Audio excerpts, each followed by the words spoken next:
বাংলাদেশের পূর্ব সীমানায় অবস্থিত বান্দরবান জেলার থানচি পর্যন্ত রয়েছে সড়ক যোগাযোগ ব্যবস্থা।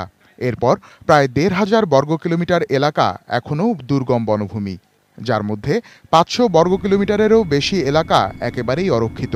পুলিশ তো দূরের কথা, নেই সেনাবাহিনী কিংবা বর্ডার গার্ডের কোনো ক্যাম্পও।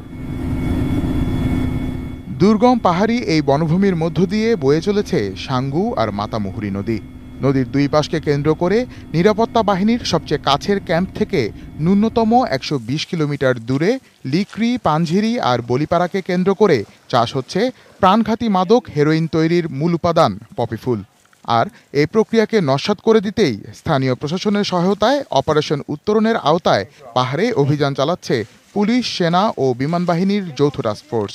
যেহেতু বাংলাদেশ আর্মি গত কয়েক বছর ধরে এই সাঙ্গু নদীর ট্রেল ধরে এই অভিযানগুলো চালাচ্ছে, তাই তারা এবার নতুন একটি কৌশল নিয়েছে। এলিফ্যান্ট গ্রাসের আড়ালে তারা এই জায়গায় পপি চাষ করছে এবং আপনারা দেখতেই পাচ্ছেন এই পপি ফুল, সেই পপি ফুলের পাপড়ি, এই পাপড়িটা যখন ঝরে যায় ঠিক এইরকম একটা আকার ধারণ করে এবং সেই আকার থেকে ব্লেড দিয়ে একটু একটু করে কেটে যেই কষটা বের হয়, নির্যাসটা বের হয়, সেই নির্যাসকে শুকিয়ে প্রক্রিয়াজাত করে এখান থেকে হেরোইন উৎপাদন হয়। এবং যেহেতু এটি খুবই কষ্টসাধ্য একটা বিষয়, সে কারণে এর দামটাও অনেক বেশি। টাস্কফোর্সের অভিযানে ধরা পড়েছে প্রায় ১৫ একর জমিতে গড়ে ওঠা পপি ফুলের মাঠ। উদ্ধার হয়েছে পপি ফুলের নির্যাস আহরণের যন্ত্র। কিন্তু অভিযানের সীমাবদ্ধতার কারণে বারবার পালিয়ে যায় পপি চাষিরা।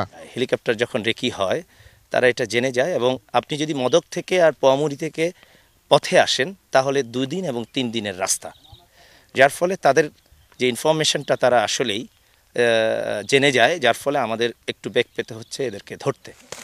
Mofidul Tapu, ATN news, Panjhiri, Bandarban.